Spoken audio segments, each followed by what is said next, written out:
កានីខ្ញុំមកនេះគឺដើម្បីសុំទោសខ្ញុំសុំបងលោកស្រីទម្លាក់ការចាត់ប្រកាន់ចំពោះលោកយាយខ្ញុំទេគាត់មិនបានធ្វើអ្វីខុសចំពោះលោកស្រីទេខ្ញុំដឹងថាមនុស្សដែលលោកស្រីខំស្អប់គឺខ្ញុំដូច្នេះឲ្យខ្ញុំទៅជួបគាត់ជំនួសគាត់ទៅសុំដល់លោកយាយទៅខ្ញុំសុំបងតែប៉ុណ្្នឹងទេខ្ញុំនឹងធ្វើគ្រប់យ៉ាងតាមតែលោកស្រីចង់បានសុំតែលោកស្រីអនុគ្រោះ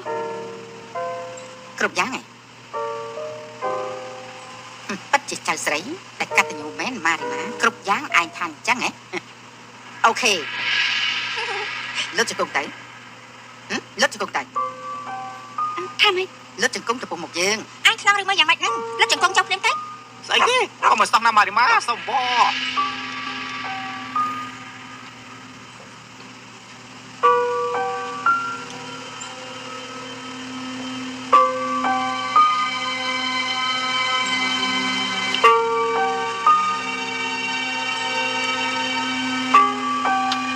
យើងមិនមែនជាប្រភេទមនុស្សដែលព្រមអភ័យទោសឲ្យអ្នកណាងាយងាយនោះទេទាល់តែយើងឃើញថាអ្នកនោះរងការជិះចាប់សិនទើបយើងព្រមអភ័យទោសឲ្យគេឯងមិនដឹងទេយ៉ាងណា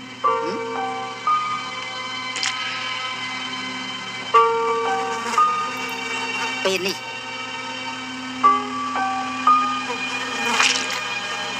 យើងចង់ឲ្យឯងយកខ្សែកយើងដោយប្រើមាត់របស់ឯងពំវាចេញមក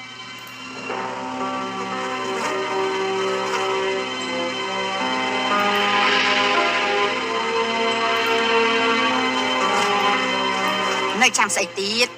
ដង្កូវដែលកំពុងតែប្រកាសក្នុងដីនោះប្រហែលជាយកខ្សែករបស់ឯងបានមុនយើងទៅហើយណែចាប់ទុកណាថាឯងធ្វើនេះដើម្បីជួយយាយរបស់ឯងធ្វើតែស្រីខ្វះបាច់ធ្វើភ្លាមទៅដល់ពេលជីបកាយហើយ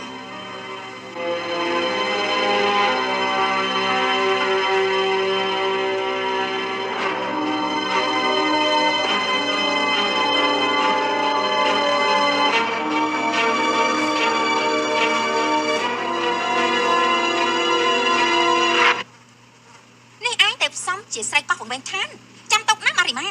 មនុស្សដូចជានាងអាចនៅបានតែជាមួយពួកឋានភក់ជ្រាំដូចជានាងតែប៉ុណ្ណោះទេម៉ារីម៉ា